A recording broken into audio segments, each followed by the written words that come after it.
L'avocate Emmanuelle Gave a été épinglée pour avoir jugé que les musulmanes sont quasiment inemployables en tant qu'employés de maison ou nannies. Elle se demandait aussi si la liberté d'expression devait pouvoir s'étendre à la réfutation de la Shoah.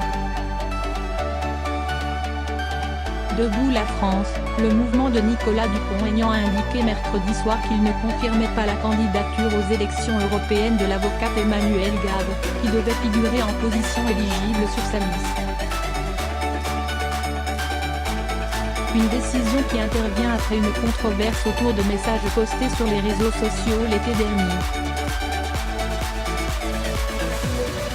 Moi je trouve qu'il y a beaucoup trop de noirs dans les courses de 100 mètres, écrivait-elle sur Twitter en juillet. En mai, elle se demandait si la liberté d'expression devait pouvoir s'étendre à la réfutation de la Shoah. Mardi, elle a répondu aux commentaires sur ce tweet et qualifié la Shoah d'abomination.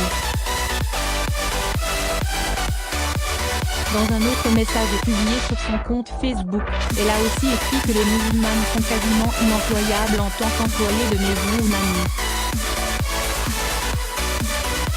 À la lumière des nouveaux éléments révélés ce soir par l'émission quotidienne sur TMC dont nous n'avions pas connaissance avant ce jour, le mouvement Debout la France indique que la candidature d'Emmanuelle Gave ne sera pas validée par la commission d'investiture pour être sur la liste des élections européennes, a écrit dans un communiqué le président de cette commission, Frédéric Mortier.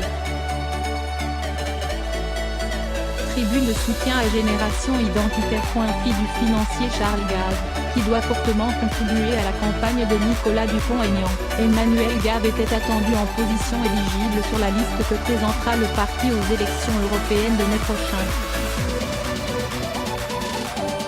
Elle a de fortes chances d'être sur ma liste, avait dit jeudi à l'AFP l'ancien candidat à l'élection présidentielle. Interrogée par TMC, Emmanuelle Gave s'est défendue, jurant qu'elle n'était absolument pas raciste et qu'elle avait eu tort sur ce coup-là, tout en précisant qu'elle avait une nounou algérienne qui, lui, a fait le pire problème de la Terre. Évidemment quand on met tout bout à bout, on finit par se dire, mais enfin c'est quoi cette fille, elle serait raciste, antisémite, a-t-elle encore commencé. Signataire en octobre d'une tribune de soutien à l'action du mouvement d'extrême droite Génération Identitaire contre l'ONG d'aide aux migrants SOS Méditerranée, Emmanuelle Gave est partisane comme son père d'Union des droits.